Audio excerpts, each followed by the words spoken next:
¿Te atreves a escuchar lo que otros no se atreven a contar?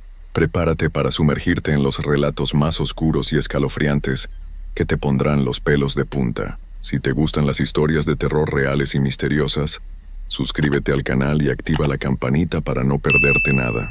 Y no olvides dejar tu comentario. ¿Cuál fue el relato que más te hizo mirar detrás de ti? Hay historias que uno escucha y prefiere pensar que son inventadas, que alguien las creó para asustar o para vender libros. Pero cuando estas historias llegan a tus oídos de boca de quien las vivió, cuando ves en sus ojos esa mirada perdida que nunca se recupera, sabes que cada palabra es verdad. Esta es una de esas historias que marca para siempre. Una que te hace entender que el mundo tiene rincones tan oscuros que preferiríamos que no existieran, pero existen. Y lo que aquí se cuenta pasó de verdad, tal como me lo relataron. Mi nombre es Miguel. Nací hace 32 años en San Pedro Sula, Honduras. Durante toda mi vida trabajé como mecánico en un pequeño taller que heredé de mi padre. Tenía una esposa, Rosa, y 2 hijos pequeños, Andrés de 8 años y Carmen de 5. Vivíamos tranquilos, sin lujos, pero con lo necesario para ser felices. Hasta que llegaron las extorsiones. Los hombres con tatuajes en el cuello empezaron a aparecer cada semana en el taller, pidiendo dinero que yo no tenía. Es para su protección, decían con sonrisas que helaban la sangre. Al principio pagué lo que pude. Vendí herramientas, pedí prestado a familiares, hasta empeñé el anillo de matrimonio de Rosa. Pero nunca era suficiente. Cada semana querían más. Y cuando ya no tuve nada más que dar, llegaron las amenazas contra mis hijos. Una noche, después de que amenazaran con llevarse a Andrés, Rosa me agarró de las manos y me dijo con lágrimas en los ojos: «Miguel, tenemos que irnos. Aquí ya no hay futuro para nosotros ni para los niños». Esa misma madrugada empacamos lo poco que teníamos en 2 mochilas. Dejamos la casa donde nacieron nuestros hijos, el taller donde crecí, los recuerdos de toda una vida. Con los últimos ahorros que habíamos escondido bajo el colchón, compramos 4 pasajes de autobús hasta Guatemala. El viaje hacia el norte fue el comienzo de una pesadilla que jamás imaginé que existiera. En Guatemala nos juntamos con otros hondureños que tenían la misma historia. Familias huyendo de la violencia, buscando una oportunidad de vivir sin miedo. Éramos 12 en total, 2 familias más con niños pequeños, 3 jóvenes solos que no pasaban de los 20 años, y un matrimonio de ancianos que no querían ser una carga para sus hijos. Todos teníamos el mismo sueño: llegar a Estados Unidos, conseguir trabajo, mandar dinero a casa, darle a nuestros hijos lo que en Honduras ya no era posible. El sueño americano, como le decían. En ese momento parecía tan simple, tan alcanzable. Solo teníamos que cruzar México y llegar a la frontera. En Tapachula nos dijeron que necesitábamos un coyote, alguien que nos ayudara a cruzar sin que nos detuvieran las autoridades mexicanas. Un hombre delgado con bigote nos prometió llevarnos hasta Tijuana por $1,000 por persona. «Es un viaje seguro», nos aseguró. «Yo conozco todas las rutas, tengo contactos en todas partes. En una semana están del otro lado». Juntamos el dinero entre todos. Los niños no pagaban, así que entre los adultos conseguimos los $8,000 que pedía. Era todo lo que teníamos, pero valía la pena si significaba llegar sanos y salvos. El primer día de viaje todo parecía normal. Viajamos en una camioneta vieja pero que funcionaba bien, por carreteras principales donde había muchos otros vehículos. Los niños se entretenían viendo el paisaje. María Elena me apretaba la mano cada vez que pasábamos un retén de policía. Pero el coyote siempre tenía los papeles en orden. Pero al segundo día todo cambió. «Tenemos que tomar una ruta diferente», nos dijo el coyote cuando paramos a cargar gasolina en un pueblo que parecía abandonado. «Hay muchos controles en la carretera principal. Es mejor ir por el monte, por caminos que solo yo conozco». Algo en su voz había cambiado. Ya no sonaba tan seguro como el primer día. Tenía los ojos nerviosos y no dejaba de ver hacia todos lados, como si esperara que alguien apareciera en cualquier momento. La camioneta se desvió hacia un camino de tierra que se internaba en el monte. Los árboles eran tan altos y espesos que casi no dejaban pasar la luz del sol. Era como entrar a un túnel verde que no tenía fin. Los niños se pusieron nerviosos con tanto movimiento y tanto polvo, y empezaron a llorar. Después de horas de viaje por ese camino horrible, llegamos a una casa en medio de la nada. Era una construcción de concreto sin pintar, con ventanas pequeñas protegidas por barrotes de hierro. Alrededor no había más que monte cerrado y silencio. «Aquí vamos a descansar esta noche», nos dijo el coyote. Pero cuando bajamos de la camioneta salieron 4 hombres de la casa. No eran como el coyote. Estos eran grandes, con músculos marcados y tatuajes que les cubrían los brazos y el cuello. Llevaban armas en la cintura y nos miraban como si fuéramos animales en una subasta. «Bienvenidos», dijo uno de ellos con una sonrisa que no llegaba a los ojos. «Espero que hayan traído más dinero, porque el viaje acaba de ponerse más caro». En ese momento supe que algo estaba muy mal. El coyote que habíamos contratado ya no estaba con nosotros. Se había subido a la camioneta y se alejaba por el mismo camino por donde habíamos llegado, dejándonos solos con esos hombres. Rosa me agarró del brazo tan fuerte que me dolió. Los otros migrantes también se dieron cuenta de que algo terrible estaba pasando. Los niños se escondieron detrás de sus padres, sintiendo el peligro, aunque no entendieran qué estaba ocurriendo. «No entiendo», le dijo don Ramón, el anciano que viajaba con su esposa. «Nosotros ya pagamos el viaje completo. El señor nos prometió que nos llevaría hasta la frontera». El hombre de los tatuajes se rió de una manera que me puso la piel de gallina. «Ese señor ya no está aquí. Ahora ustedes están bajo nuestro cuidado, y nuestros servicios cuestan un poco más». Nos hicieron entrar a la casa. Adentro era peor de lo que parecía por fuera. Las paredes estaban manchadas con cosas que prefiero no recordar, y había un olor horrible que nos revolvía el estómago a todos. Era el olor del miedo, de la desesperación, de todas las personas que habían pasado por ahí antes que nosotros. Nos encerraron en un cuarto sin ventanas, con solo unas colchonetas sucias en el suelo. La puerta se cerró con llave desde afuera, y escuchamos cómo ponían una tranca de madera para asegurarse de que no pudiéramos salir. En la oscuridad de ese cuarto, abrazando a mis hijos que temblaban de miedo, supe que nuestro sueño americano se había convertido en la peor de las pesadillas. Pasamos la primera noche en ese lugar horrible sin poder dormir. Los niños lloraban bajito, tratando de no hacer ruido para no llamar la atención de los hombres que vigilaban afuera. Rosa me susurraba al oído: «Miguel, ¿qué vamos a hacer? ¿Cómo vamos a salir de aquí?». Yo no tenía respuestas. Solo podía abrazarla más fuerte y fingir que todo iba a estar bien. Al amanecer, uno de los hombres abrió la puerta y nos gritó que saliéramos. Nos llevaron a un patio trasero donde había una mesa de plástico blanco y algunas sillas rotas. El sol apenas empezaba a salir, pero ya hacía un calor sofocante. El que parecía ser el jefe se sentó frente a nosotros. Era un hombre de unos 40 años, con cicatrices en la cara y una mirada que helaba la sangre. Tenía tatuajes en el cuello que parecían serpientes enroscándose alrededor de su garganta. «Buenos días», nos dijo con una sonrisa falsa. «Espero que hayan descansado bien porque hoy vamos a hablar de negocios». Puso sobre la mesa un teléfono celular viejo y rayado. «Cada uno de ustedes va a llamar a su familia. Van a pedirles que manden más dinero. $5,000 por persona. Los niños no pagan. Somos buenos cristianos». Don Ramón el anciano se atrevió a hablar. «Señor, nosotros ya pagamos todo lo que teníamos. No tenemos más dinero ni nuestras familias tampoco. Somos gente pobre». El hombre se levantó despacio y se acercó a don Ramón. Le puso una mano en el hombro, pero no era un gesto amigable. Era una advertencia. «Mire, don», le dijo en voz baja pero amenazante.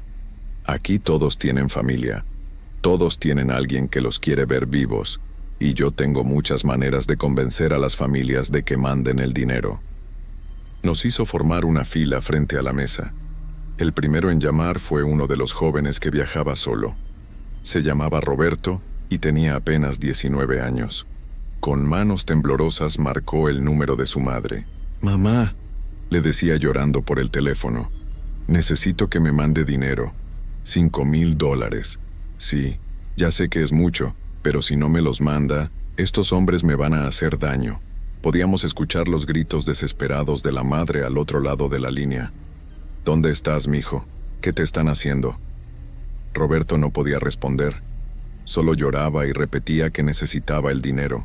Uno por uno, todos tuvimos que hacer la misma llamada horrible.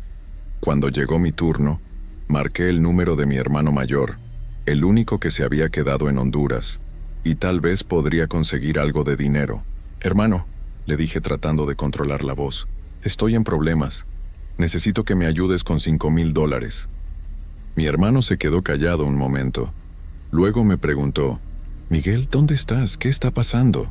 El hombre de las cicatrices me quitó el teléfono. Buenos días, cuñado, le dijo con esa voz fría que ya me daba pesadillas. Su hermano está de vacaciones con nosotros, pero estas vacaciones cuestan un poquito de dinero. Si quiere que regrese a casa sano y salvo, tiene 3 días para conseguir $5,000. Le explicó cómo tenía que mandar el dinero, a qué nombre, a qué ciudad. Todo muy organizado como si fuera un negocio normal. Cuando colgó, me miró a los ojos y me dijo, espero que su hermano sea más inteligente que usted, que se metió en este viaje sin dinero suficiente. Rosa tuvo que llamar a su hermana que trabajaba en Estados Unidos como empleada doméstica. La conversación fue desgarradora. Su hermana ganaba muy poco y apenas le alcanzaba para mandar algo de dinero a sus propios hijos. Rosa, yo no tengo tanto dinero, le decía llorando.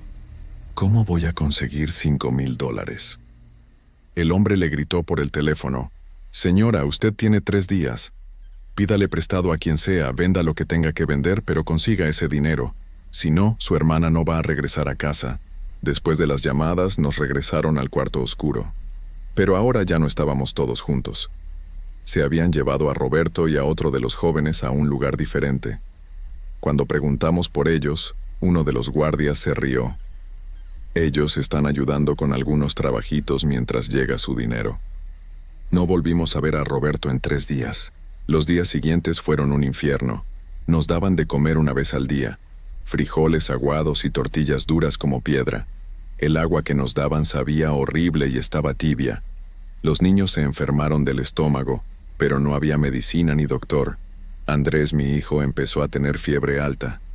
Rosa le ponía trapos mojados en la frente, pero cada día estaba peor. Carmen no entendía por qué estábamos ahí, pero sentía el miedo de todos los adultos y lloraba constantemente. El segundo día trajeron a 3 migrantes nuevos, una familia de Guatemala con una niña de unos 12 años. Estaban en peores condiciones que nosotros. El padre tenía moretones en la cara y caminaba cojeando. La madre no dejaba de temblar, y la niña parecía haber perdido la capacidad de hablar del miedo. Esa noche, escuchamos gritos que venían de otra parte de la casa. Eran gritos de dolor, de terror, de personas que estaban sufriendo cosas horribles. Rosa me tapó los oídos a los niños para que no escucharan, pero era imposible ignorar esos sonidos que se grabaron para siempre en nuestra memoria. Son los que no han pagado, nos susurró don Ramón. Los están castigando para que sus familias se apuren con el dinero. Al tercer día el jefe vino a vernos con cara de pocos amigos. Algunas familias ya mandaron el dinero, nos dijo, pero otras parece que no entienden la seriedad de la situación. Se acercó a la familia guatemalteca. Su familia no ha mandado nada, le dijo al padre. Creo que necesitan un poco más de motivación. Se llevaron al hombre a rastras. Sus gritos se escucharon durante horas. Su esposa e hija se abrazaban en una esquina, temblando como hojas en el viento. Nosotros no podíamos hacer nada más que cerrar los ojos y rezar para que no fuéramos los siguientes. Esa madrugada Rosa me despertó susurrándome al oído. Miguel, creo que Andrés se está muriendo. Mi hijo tenía la piel amarilla y ya no respondía cuando le hablábamos. Sus labios estaban secos y agrietados, y su respiración era muy débil. Le grité al guardia que estaba afuera. «Por favor, mi hijo necesita un doctor, se está muriendo». El hombre abrió la puerta y nos miró con desprecio. «Su hijo va a estar bien cuando llegue el dinero», fue todo lo que dijo antes de cerrar de nuevo. En ese momento, abrazando a mi hijo que se desvanecía entre mis brazos, Supe que ya no había esperanza, que habíamos caído en las manos de personas que no tenían alma, que no conocían la piedad, y que tal vez nunca saldríamos vivos de ese lugar maldito. Al cuarto día mi hermano logró conseguir parte del dinero. Había vendido su pequeña tienda, había pedido prestado a todos los conocidos, había empeñado hasta los electrodomésticos de su casa, pero solo había conseguido $3,000, no los 5,000 que pedían. Cuando el jefe se enteró, se puso furioso. Su familia se está burlando de nosotros, me gritó mientras me golpeaba en el estómago. Creen que esto es un juego, que pueden regatear como en el mercado. Me llevaron a un cuarto diferente, más pequeño y sin ventilación. Ahí había otros hombres que habían cometido el mismo error de no juntar el dinero completo. Algunos llevaban días ahí, y se veía en sus ojos que ya habían perdido la esperanza. Desde ese cuarto podía escuchar a Rosa y a los niños llorando en la distancia. Andrés seguía empeorando, y ahora Carmen también había empezado con fiebre. Rosa le suplicaba a los guardias que por favor nos dejaran estar juntos, que los niños necesitaban a su padre, pero ellos solo se reían. Su esposo va a regresar cuando llegue el dinero que falta, le decían. Mientras tanto, usted y los niños van a tener que ganarse la comida de otra manera. No quiero recordar lo que esas palabras significaban. No quiero pensar en lo que le hicieron a Rosa durante esos días en que estuvimos separados. Pero por las noches escuchaba su llanto, un llanto quebrado que me partía el alma y que me sigue despertando en pesadillas hasta el día de hoy. El quinto día trajeron noticias terribles. Roberto, el joven que se habían llevado el primer día, había muerto durante uno de los trabajitos que lo obligaron a hacer. Su cuerpo apareció tirado en una carretera a varios kilómetros de ahí, con señales de tortura y con un mensaje colgado del cuello dirigido a su familia. Esto es lo que pasa cuando no pagan completo, nos dijeron mostrándonos una foto de Roberto. Era una imagen que jamás podré borrar de mi memoria, la cara de un muchacho que solo quería una vida mejor y que terminó de la peor manera posible. Esa misma noche, la hermana de Rosa logró conseguir el dinero que faltaba. Había tenido que pedírselo a su patrón, prometiéndole que trabajaría gratis durante un año completo para pagárselo. $5,000 que representaban toda una vida de trabajo. Cuando me regresaron con mi familia, casi no reconocí a Rosa. Había perdido mucho peso, tenía moretones en los brazos, y sus ojos ya no eran los mismos. Andrés estaba inconsciente en sus brazos, respirando con dificultad. Carmen me abrazó las piernas y no me soltó durante horas.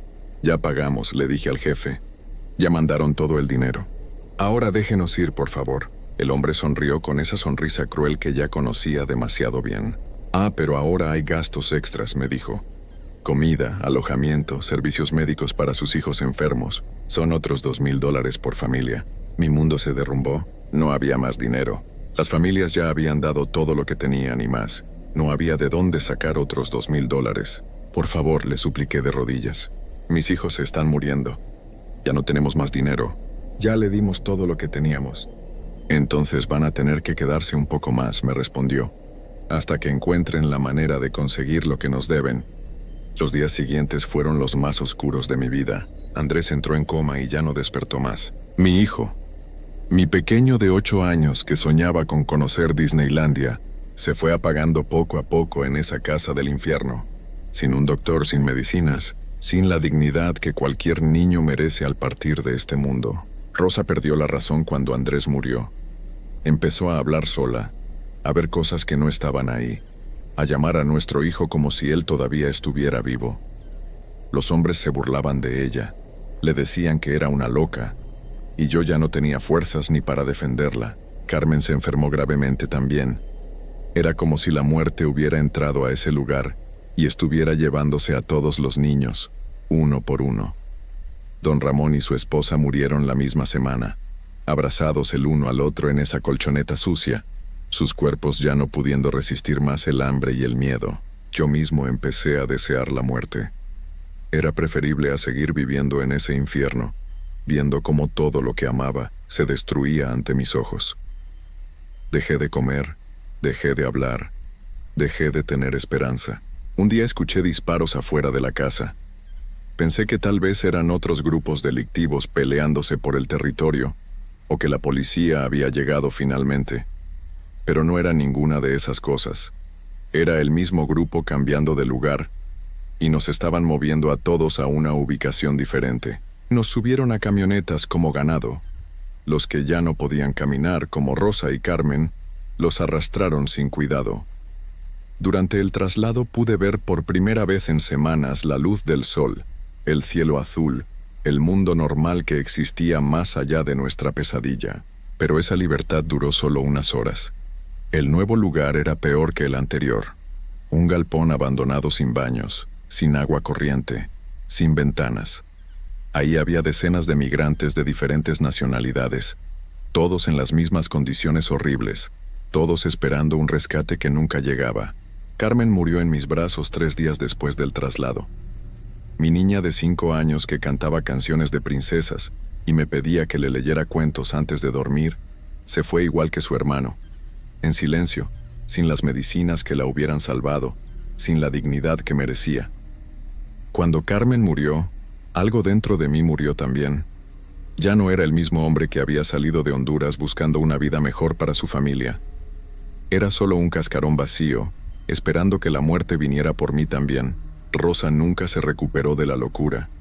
Hablaba con nuestros hijos muertos, les cantaba canciones de cuna a paredes vacías, sonreía a fantasmas que solo ella podía ver. Los guardias ya ni la molestaban. Era como si ya no existiera para ellos. Un día, sin explicación alguna, nos dijeron que podíamos irnos. Ya no nos sirven, fue todo lo que dijeron.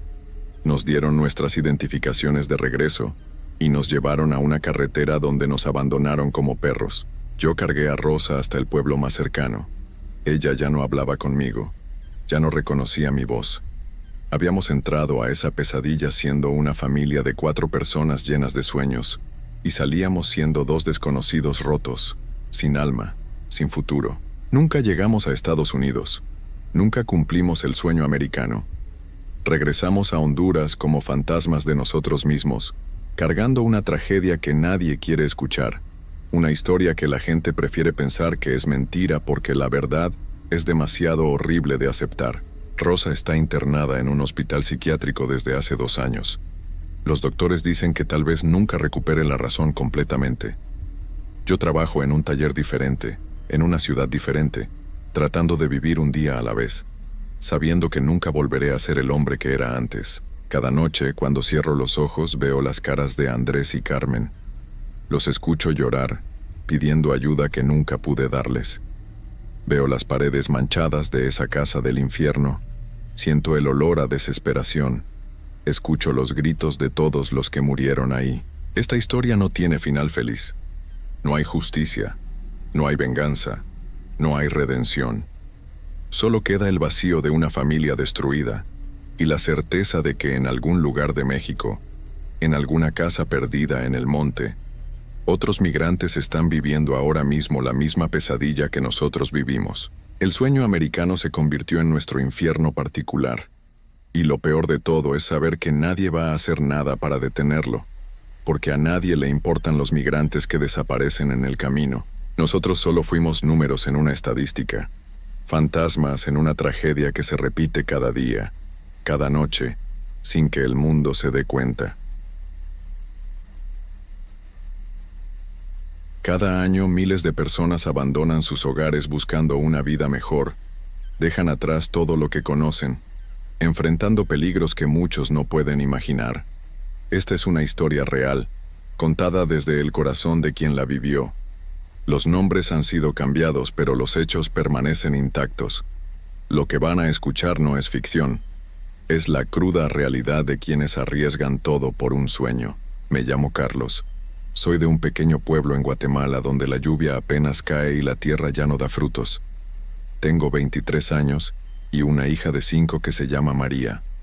Su madre murió cuando ella tenía 2 años, y desde entonces hemos vivido con mi madre, en una casa de adobe que se cae a pedazos. Todo comenzó cuando dejé de encontrar trabajo. Los campos se secaron, las fábricas cerraron. Mi hija empezó a enfermarse seguido porque no teníamos dinero para comida nutritiva. Una noche, mientras la veía dormir en el mismo colchón que compartíamos los 3, Tomé la decisión más difícil de mi vida. Iba a viajar al norte. Iba a buscar trabajo en Estados Unidos para poder enviar dinero. Mi madre lloró toda la noche cuando se lo dije, pero sabía que no tenía otra opción. Le prometí que regresaría por ellas cuando tuviera lo suficiente. El primer paso fue conseguir el dinero para el viaje. Vendí todo lo que teníamos, la televisión vieja, la bicicleta de mi hermano, hasta los pocos animales que quedaban.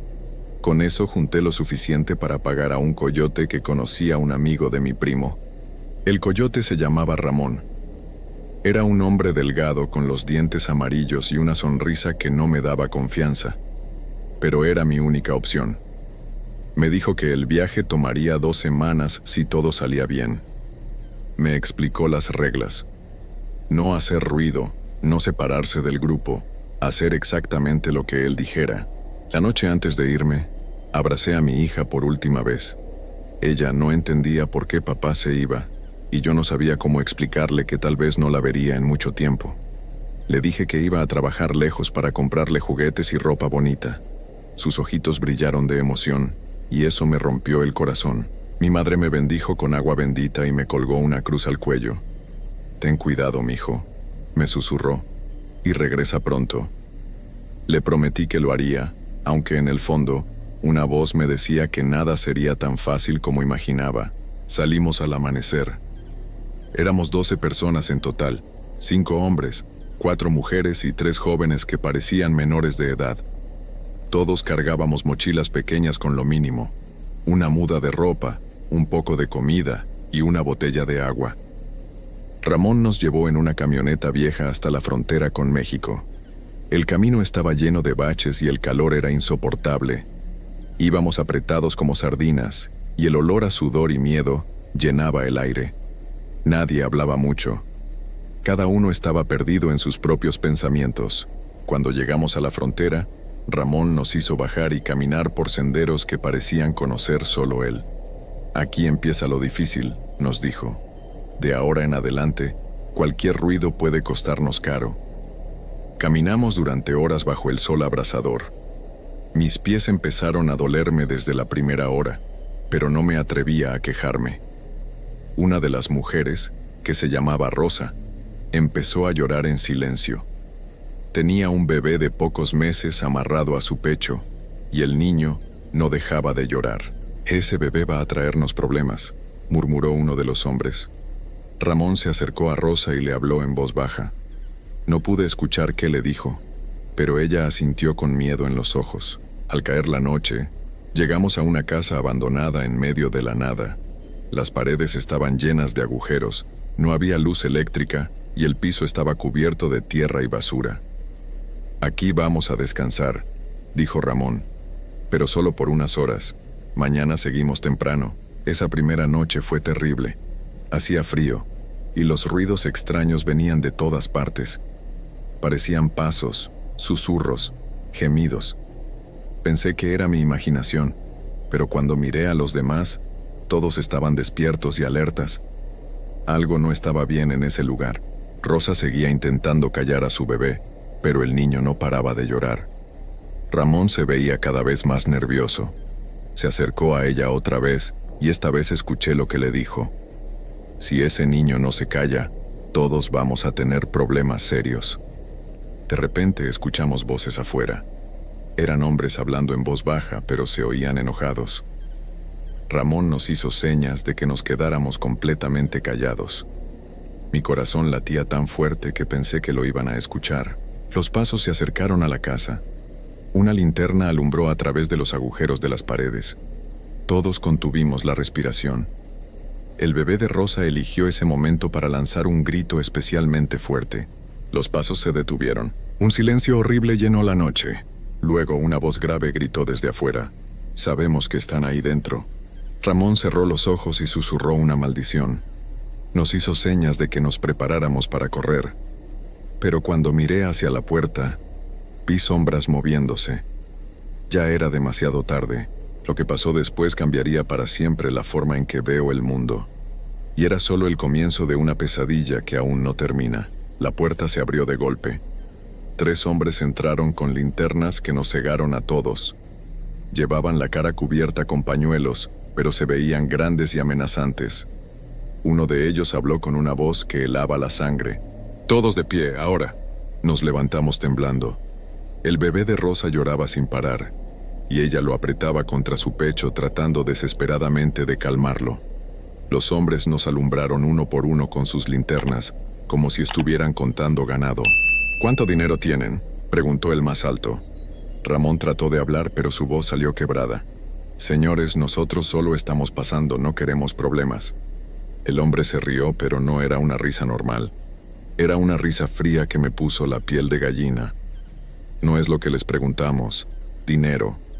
Ahora, uno por uno, tuvimos que entregar todo lo que llevábamos. Yo tenía escondidos $200 en el zapato, pero cuando vi lo que les pasó a los que trataron de mentir, se los di sin dudar. A un hombre mayor le pegaron en el estómago porque dijeron que estaba escondiendo algo. Se dobló de dolor y no pudo respirar por varios minutos. Pero eso no fue lo peor. Cuando terminaron de robarnos, el líder del grupo se acercó a Rosa. La miró de arriba a abajo de una manera que me dio náuseas.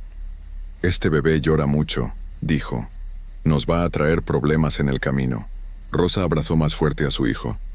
«Por favor, señor, es solo un bebé. No va a molestar más».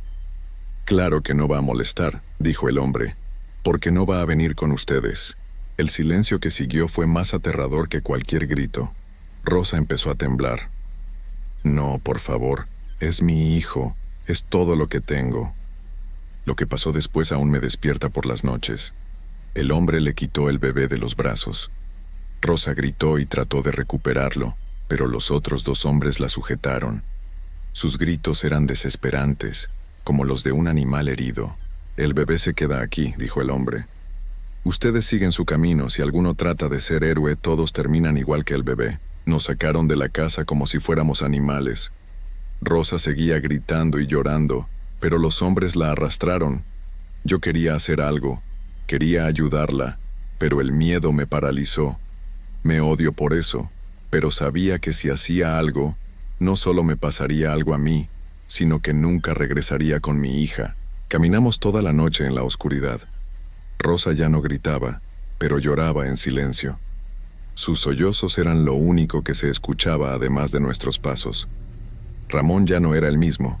Se veía asustado y nervioso, mirando constantemente hacia atrás. Al amanecer llegamos a una carretera donde nos esperaba otra camioneta.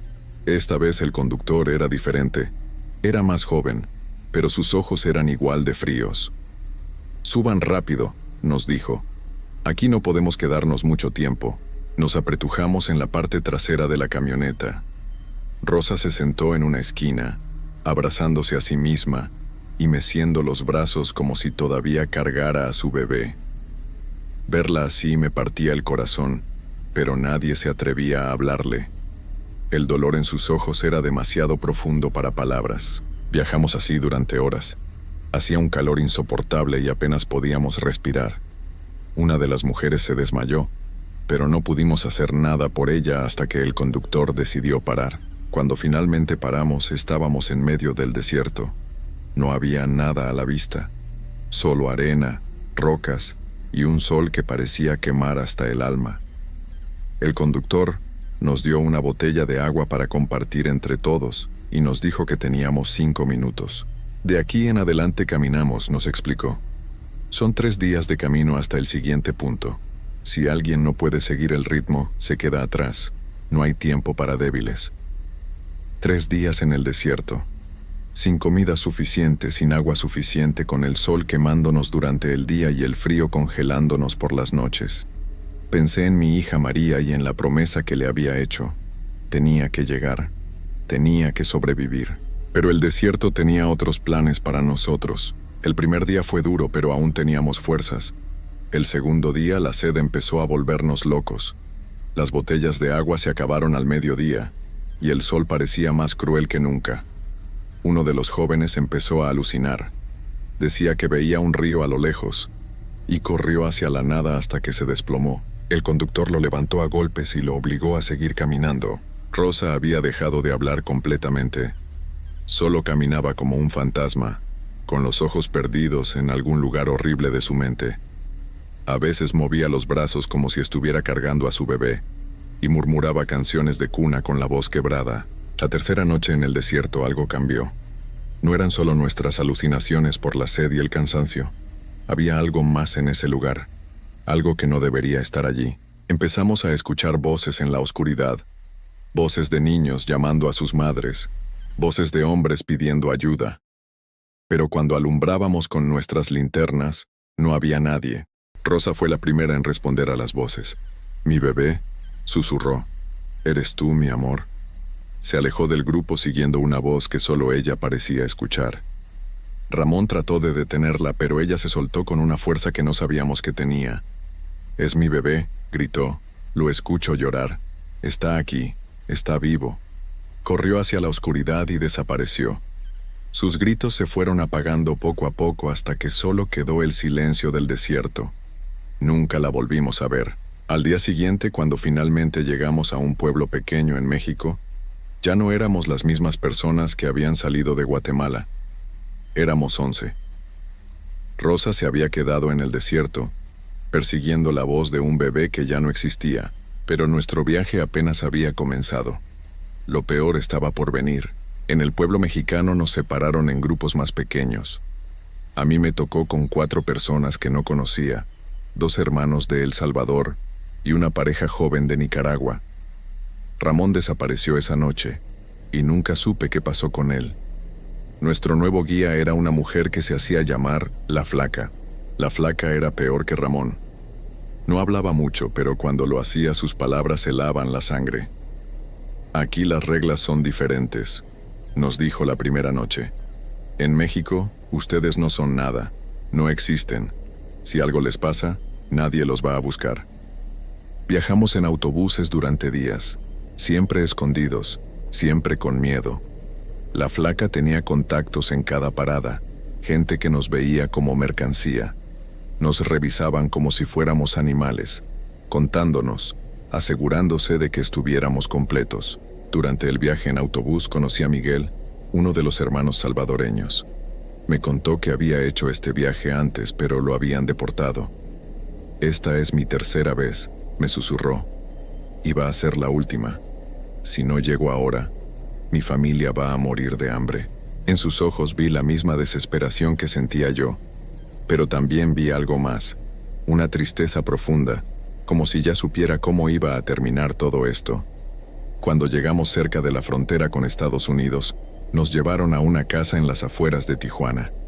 Era peor que todos los lugares donde habíamos estado antes. Había como 50 personas ahí, todas esperando su turno para cruzar. El olor era insoportable. No había suficiente comida ni agua para todos. Los que llevaban más tiempo ahí nos contaron historias que no quería creer. Hablaban de personas que habían desaparecido en la frontera, de cuerpos que encontraban en el desierto, de familias que nunca llegaron a su destino. Pero también hablaban de túneles. «Hay túneles debajo de la frontera», me dijo un hombre mayor que llevaba 2 meses esperando.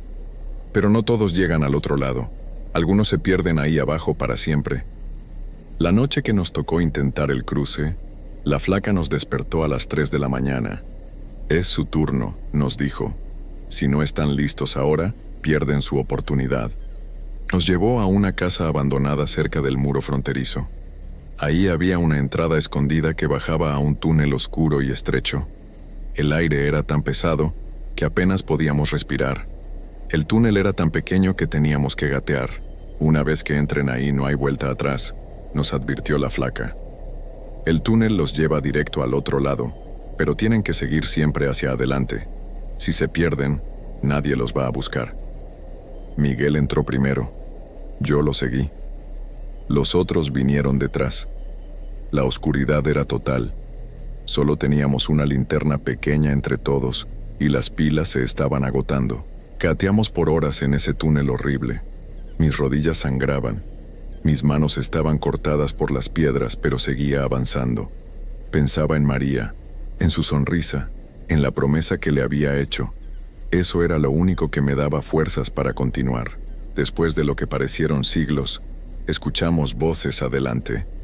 «Ya llegamos», susurró Miguel. Pero cuando la linterna alumbró hacia adelante, vimos que no eran personas normales las que nos esperaban. Eran hombres armados, pero no policías ni oficiales de migración. Eran peores. Nos estaban esperando como si supieran exactamente cuándo íbamos a llegar, como si todo hubiera sido una trampa desde el principio. «Bienvenidos a Estados Unidos», dijo uno de ellos con una sonrisa cruel. «Pero su viaje no ha terminado. Ahora van a trabajar para nosotros hasta que paguen su deuda». «¿Qué deuda?», preguntó Miguel. «La deuda del viaje, la deuda de estar vivos, la deuda de respirar nuestro aire», respondió el hombre. «Van a trabajar en los campos, van a trabajar en las fábricas, van a trabajar donde nosotros digamos. Y no van a ver un peso hasta que hayamos decidido que han pagado suficiente». Nos subieron a otra camioneta y nos llevaron a una granja en medio de la nada. Era igual que una prisión, pero peor. No había rejas, pero tampoco había escape. Estábamos rodeados de desierto, sin dinero, sin papeles, sin manera de comunicarnos con nuestras familias. Trabajábamos desde que salía el sol hasta que se ocultaba. Nos daban comida podrida y agua sucia. Dormíamos en un granero con otros trabajadores que habían llegado meses o años antes. Algunos ya habían perdido la esperanza. Solo trabajaban como máquinas, sin hablar, sin soñar. Miguel trató de escapar después de 2 semanas. Lo encontraron al día siguiente. Lo que le hicieron fue una advertencia para todos nosotros. Nunca más nadie intentó huir. Pasaron los meses. Yo seguía trabajando, pero cada día perdía un pedazo de mí mismo. La promesa que le había hecho a María se sentía cada vez más lejana. No podía llamarla, no podía enviarle dinero, no podía ni siquiera saber si estaba bien. Una noche uno de los trabajadores más viejos me dijo algo que nunca voy a olvidar. ¿Sabes cuál es la diferencia entre estar aquí y estar muerto? Ninguna. Los dos somos fantasmas. Tenía razón. Habíamos cruzado la frontera, pero no habíamos llegado al sueño americano. Habíamos llegado a una pesadilla que no tenía fin. Éramos esclavos en el país de la libertad, prisioneros sin celdas, muertos que seguían respirando. Ahora, después de 2 años en esta granja, sé que nunca voy a salir de aquí. Sé que María va a crecer sin su padre, que mi madre va a morir sin volver a verme. La cruz que me colgó ya no está en mi cuello. La perdí en algún punto del camino, igual que perdí todo lo demás. A veces cuando el trabajo es más duro y el sol quema más fuerte, pienso en Rosa persiguiendo la voz de su bebé en el desierto, y me pregunto si ella no fue la única que encontró la verdadera libertad, porque esto no es vivir. Esto es solo existir en el limbo, siendo un fantasma en un país que nos necesita pero que nunca nos va a reconocer. Mi nombre es Carlos. Vine de Guatemala buscando una vida mejor para mi hija. Pero la vida mejor nunca llegó. Solo llegué yo, y eso no fue suficiente. Esta es mi historia. Esta es la realidad que nadie quiere escuchar. Y si algún día alguien encuentra estas palabras, que sepan la verdad. El viaje nunca termina. La pesadilla nunca acaba. María, si algún día escuchas esto, perdóname. Traté de ser el héroe de tu historia, pero me convertí en el fantasma de la mía. Hay momentos en la vida donde uno se pregunta si lo que vio realmente sucedió, o si fue solo producto del cansancio y el miedo. Pero cuando varias personas ven exactamente lo mismo, en el mismo lugar y a la misma hora, ya no se puede hablar de imaginación. Lo que voy a contarles pasó hace 3 años, durante mi travesía hacia el norte. Muchos no me creen cuando lo relato, pero cada detalle sigue grabado en mi memoria como si hubiera ocurrido ayer. El desierto guarda secretos que prefiere no revelar, y nosotros fuimos testigos de uno de ellos. Mi nombre es Carlos, soy de Honduras y esta es mi historia. Todo comenzó un martes por la tarde, cuando nuestro grupo de 12 personas decidió descansar en un lugar que parecía seguro. Habíamos caminado durante días bajo el sol inclemente del desierto, y nuestros cuerpos ya no podían más. El guía nos dijo que era mejor esperar hasta la madrugada para continuar, cuando el calor fuera más soportable. El lugar donde nos detuvimos era extraño. una pequeña planicie rodeada de rocas enormes que formaban como una especie de círculo natural. En el centro había los restos de lo que parecía haber sido una casa muy antigua. Solo quedaban algunas paredes de piedra y adobe casi derruidas. El viento soplaba de manera constante, creando un sonido silbante que nos ponía nerviosos a todos. María, una mujer joven que viajaba con su hermano menor, fue la primera en notar algo raro. «Este lugar me da mala espina», dijo mientras miraba hacia las ruinas. «¿No sienten como si alguien nos estuviera observando?» Todos volteamos a ver, pero no había nada visible. Solo las sombras de las rocas que se alargaban conforme el sol se ponía. El guía, un hombre mayor llamado Don Roberto, nos tranquilizó diciendo que era normal sentirse así en el desierto. «La mente nos juega trucos cuando estamos cansados», explicó. «Mañana temprano seguimos el camino y todo estará bien». Pero algo en su voz me hizo pensar que él también se sentía incómodo en ese lugar. Mientras preparábamos nuestras cosas para pasar la noche, comencé a notar pequeños detalles inquietantes. Las rocas tenían formas extrañas, algunas parecían figuras humanas en posiciones imposibles.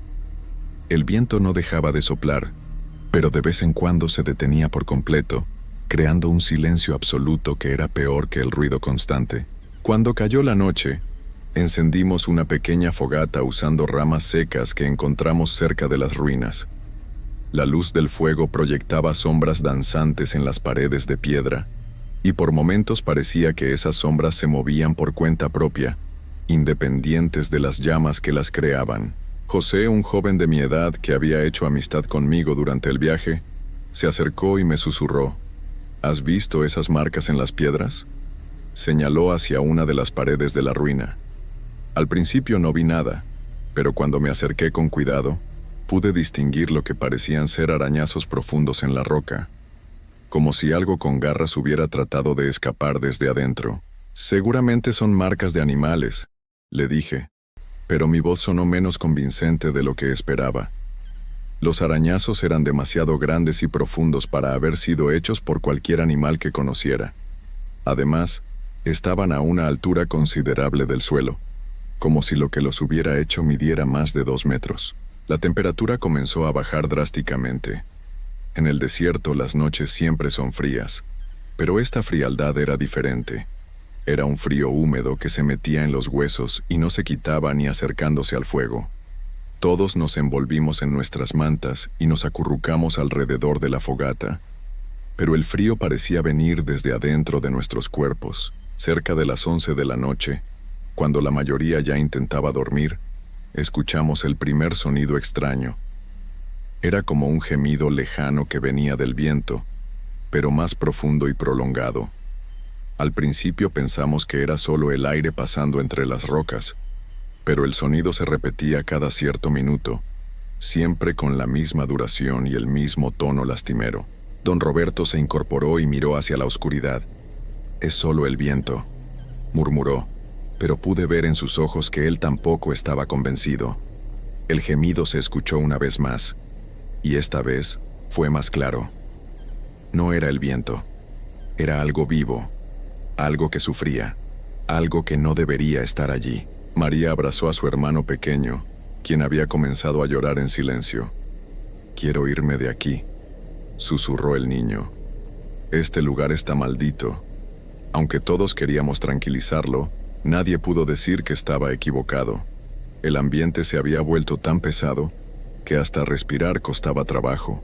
Fue entonces cuando lo vimos por primera vez. Eran las 12:30 de la madrugada cuando una figura apareció entre las ruinas. Al principio parecía solo una sombra más entre tantas, pero poco a poco nos dimos cuenta de que se movía de manera independiente, sin seguir el patrón de las llamas del fuego. La figura tenía forma humana, pero algo estaba terriblemente mal con ella. Era demasiado alta y delgada, y se movía de una manera extraña, como si sus articulaciones no funcionaran igual que las de una persona normal. Sus brazos colgaban demasiado largos a los costados, y su cabeza se inclinaba hacia un lado de forma antinatural. «¿Ven eso?», susurró José, señalando hacia la figura. Todos volteamos y un silencio sepulcral se apoderó del grupo. La figura se había detenido y parecía estar mirándonos directamente, aunque no podíamos distinguir sus facciones en la oscuridad. Nadie se atrevía a moverse. Durante varios minutos que parecieron horas nos quedamos inmóviles, observando a esa cosa que nos observaba desde las ruinas. El fuego comenzó a parpadear de manera irregular, como si algo estuviera interfiriendo con el oxígeno del aire. Entonces la figura comenzó a acercarse. Sus movimientos eran lentos pero deliberados. No caminaba como una persona normal, sino que parecía deslizarse sobre el suelo rocoso sin hacer ningún ruido. A medida que se acercaba, pudimos ver más detalles que nos helaron la sangre. Su rostro era lo más aterrador. Tenía la piel de un color gris pálido que parecía brillar débilmente en la oscuridad. Sus ojos eran dos huecos profundos y negros que parecían absorber la luz de la fogata. Y su boca estaba abierta en un gesto de dolor eterno, mostrando lo que parecían ser dientes demasiado largos y afilados. La criatura se detuvo a unos 5 metros de nosotros. El frío se intensificó hasta volverse casi insoportable. Nuestros alientos se convertían en vapor espeso, y el agua que llevábamos en nuestras botellas comenzó a formar cristales de hielo en los bordes. Don Roberto fue el primero en reaccionar. Con voz temblorosa comenzó a rezar en voz baja. Sus oraciones parecían molestar a la criatura, porque emitió un sonido que era una mezcla entre gruñido y llanto. Era el mismo gemido que habíamos escuchado antes, pero ahora venía directamente de esa cosa. «No la miren directamente a los ojos», susurró don Roberto sin dejar de rezar. «Y no se muevan, sea lo que sea, no quiere que nos movamos». Pero el consejo llegó tarde. El hermano de María, asustado más allá de lo que un niño puede soportar, se puso de pie y corrió hacia la oscuridad, alejándose de la fogata y de esa criatura horrible. Lo que pasó después quedará grabado en mi mente para siempre. La criatura se movió más rápido de lo que cualquier ser humano podría hacerlo. En un segundo estaba a 5 metros de nosotros, y al siguiente había desaparecido completamente. No la vimos moverse, simplemente ya no estaba allí. El silencio que siguió fue aún peor que su presencia. «¿Dónde está mi hermano?», gritó María poniéndose de pie de un salto. «¿Dónde está Luis?». Su voz quebrada resonó entre las rocas, pero no hubo respuesta. La oscuridad se había tragado al niño por completo, como si nunca hubiera existido. Don Roberto nos ordenó que nos mantuviéramos juntos. «Nadie más se mueve de aquí», dijo con voz firme, aunque pude notar que sus manos temblaban mientras sostenía un palo que había tomado del fuego. Lo que sea esa cosa, se alimenta del miedo y la separación, pero María no podía quedarse quieta. Su hermano era lo único que le quedaba en el mundo y no iba a abandonarlo. Antes de que pudiéramos detenerla, tomó una rama ardiendo de la fogata y corrió hacia la dirección donde había desaparecido Luis. «¡María, no!», gritamos todos al mismo tiempo, pero ya era tarde. La luz de su antorcha improvisada se fue haciendo más pequeña hasta desaparecer completamente entre las rocas. Nos quedamos ahí, 9 personas aterrorizadas, escuchando sus gritos que se alejaban cada vez más. Los gritos duraron varios minutos. Al principio eran llamadas desesperadas. «¡Luis! ¡Luis, ¿dónde estás?». Pero poco a poco fueron cambiando. Se volvieron más agudos, más llenos de terror, y luego, de repente, se cortaron por completo. El silencio que siguió fue absoluto. Ni siquiera se escuchaba el viento que había sido constante toda la noche. Era como si el desierto entero hubiera dejado de respirar. Algunos de nosotros comenzamos a llorar en silencio, sabiendo que María y Luis ya no volverían. Fue José quien se dio cuenta primero de que la fogata se estaba apagando. «Tenemos que mantener el fuego encendido», dijo, echando más ramas secas a las llamas. «Es lo único que nos protege». Pero las ramas se consumían más rápido de lo normal, como si algo estuviera succionando el calor y la luz. Alrededor de las 2 de la madrugada, comenzamos a escuchar voces. Al principio pensamos que María y Luis habían logrado regresar, y nos llenamos de esperanza. Pero pronto nos dimos cuenta de que algo estaba terriblemente mal con esas voces. Sonaban como María y Luis, pero venían de todas las direcciones al mismo tiempo. Era como si hubiera docenas de ellos rodeándonos. susurrando nuestros nombres desde la oscuridad. Carlos, José, ayúdenos. Estamos perdidos. Vengan por nosotros. No les hagan caso, murmuró don Roberto. Esa cosa está tratando de atraernos. Las voces no son reales. Pero era difícil no responder cuando escuchábamos tan claramente a nuestros compañeros pidiendo ayuda. La situación empeoró cuando comenzamos a ver luces moviéndose entre las rocas. Eran luces pequeñas y pálidas, como velas flotando en el aire.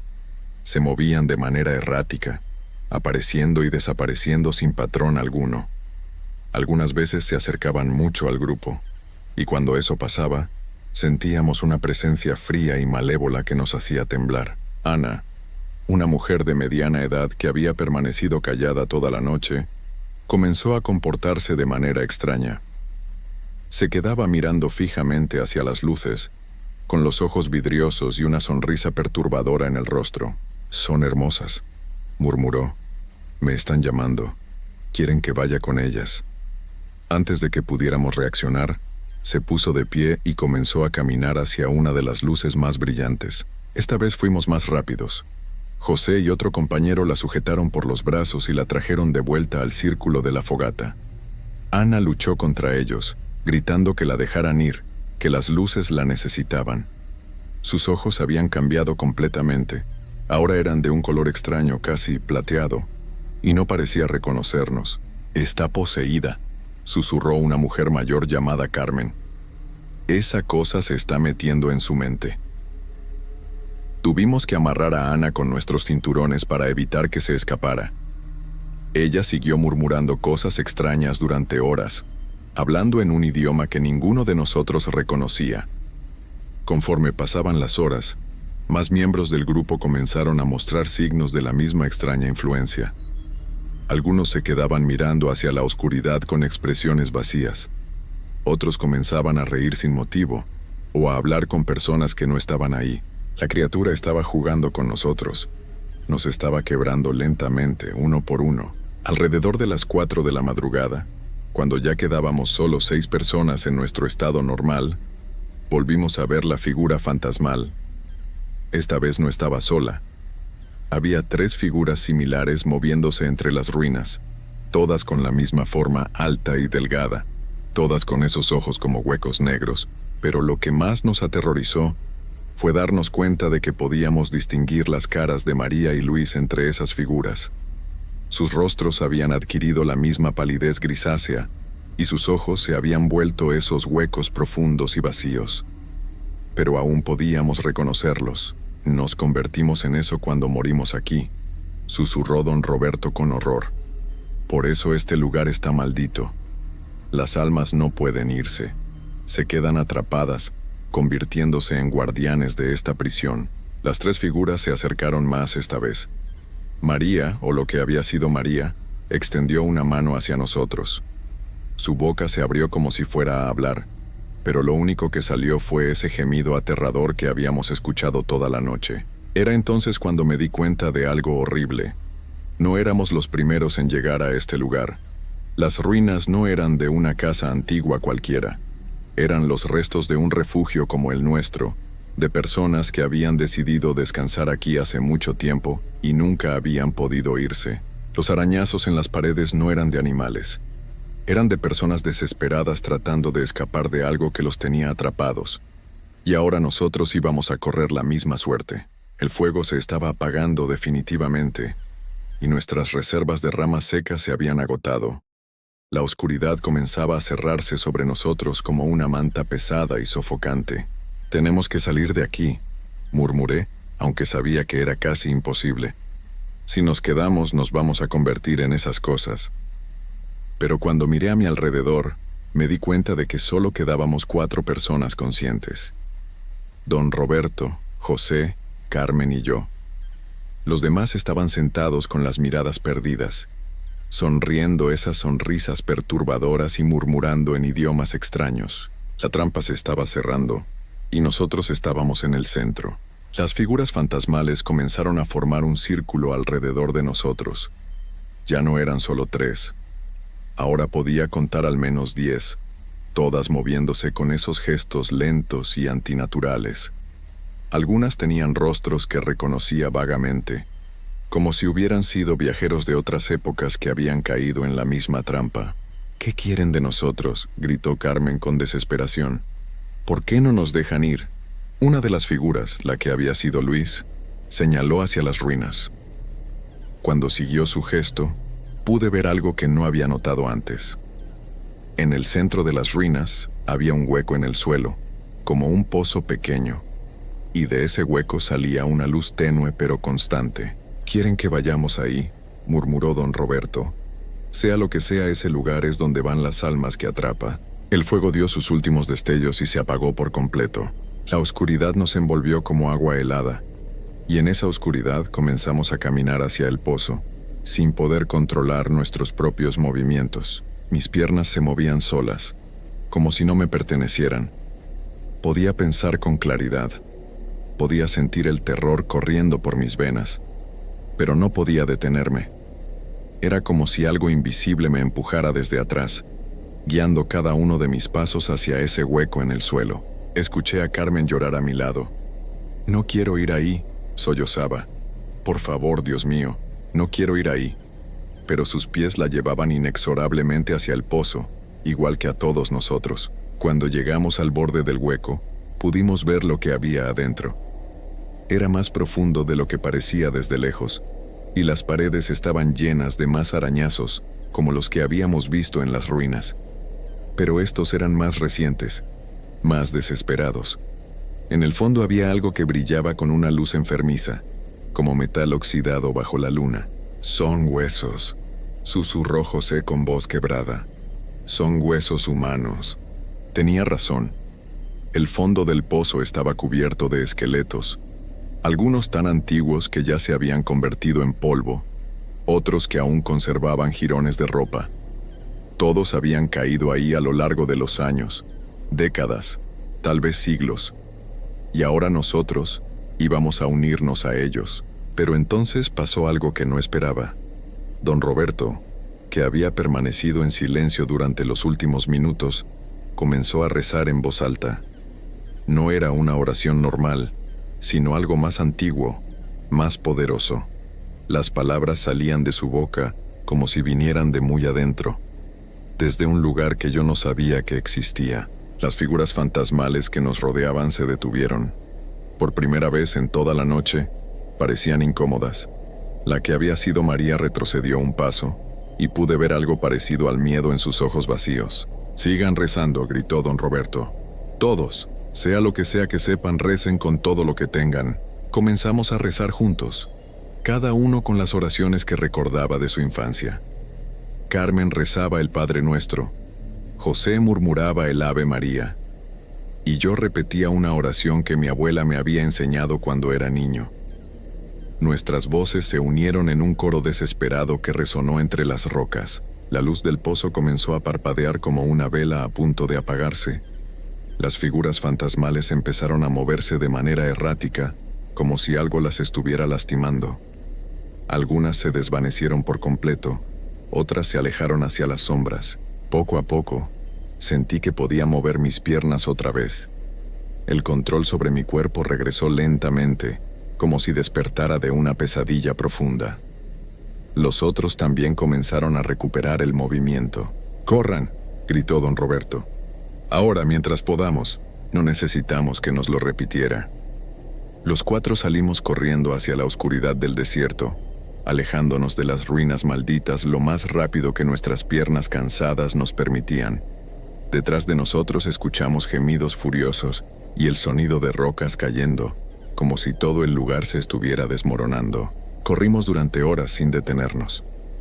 El terror nos daba fuerzas que no sabíamos que teníamos. Solo nos detuvimos cuando vimos las primeras luces del amanecer pintando el horizonte de color naranja. Cuando finalmente nos atrevimos a voltear atrás, ya no podíamos ver las ruinas. Era como si hubieran desaparecido completamente, tragadas por el desierto. Pero sabíamos que seguían ahí, esperando al próximo grupo de viajeros que decidiera descansar en ese lugar maldito.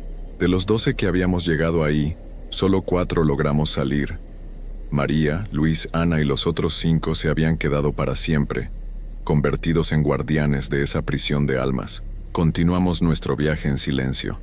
Ninguno de nosotros quería hablar de lo que había pasado. Don Roberto murió 3 días después. Su corazón no pudo soportar el estrés de esa noche horrible. Carmen logró llegar a su destino, pero me dijeron que nunca pudo dormir bien otra vez.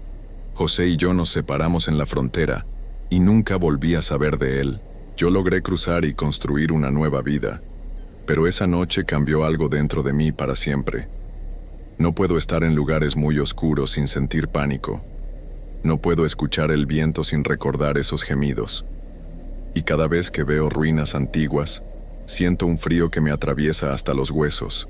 Durante años traté de convencerme de que había sido una alucinación colectiva, producto del cansancio y la deshidratación. Pero después supe que no éramos los únicos. He conocido a otras personas que han pasado por experiencias similares en diferentes partes del desierto, lugares donde las almas quedan atrapadas, donde la muerte no es el final sino el comienzo de una prisión eterna. El desierto es vasto y guarda muchos secretos. Algunos lugares son peligrosos por los animales o el clima. Otros son peligrosos por razones que van más allá de lo que podemos entender. Hace unos meses, un amigo me contó que había escuchado de un grupo de migrantes que desapareció cerca de donde nosotros habíamos estado esa noche. Buscaron por días, pero nunca encontraron ni un rastro de ellos. Las autoridades dijeron que probablemente se habían perdido o habían sido víctimas de criminales, pero yo sé la verdad. Sé que encontraron las ruinas, igual que nosotros. Sé que vieron la misma criatura fantasmal, escucharon los mismos gemidos, sintieron el mismo frío sobrenatural. Y sé que ahora, ellos también son parte de esa maldición, esperando a que lleguen más viajeros para completar el ciclo. Por eso cuento esta historia. No para asustar a la gente, sino para advertirles. Si algún día se encuentran viajando por el desierto y ven un lugar que parece perfecto para descansar, con ruinas antiguas rodeadas de rocas que forman un círculo, aléjense. No importa qué tan cansados estén, no importa qué tan seguro parezca, sigan caminando hasta encontrar otro lugar, porque algunos lugares no están hechos para los vivos. Algunos lugares son puertas hacia algo mucho peor que la muerte, y una vez que entras es muy difícil salir. Recuerdo que esa madrugada, mientras corríamos alejándonos de las ruinas, alcancé a voltear una última vez. En la distancia, pude ver las siluetas de las figuras fantasmales paradas en el borde del círculo de rocas.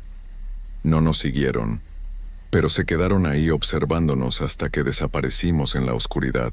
Era como si supieran que tarde o temprano, alguien más llegaría a tomar nuestro lugar. Y tenían razón, el desierto siempre está esperando.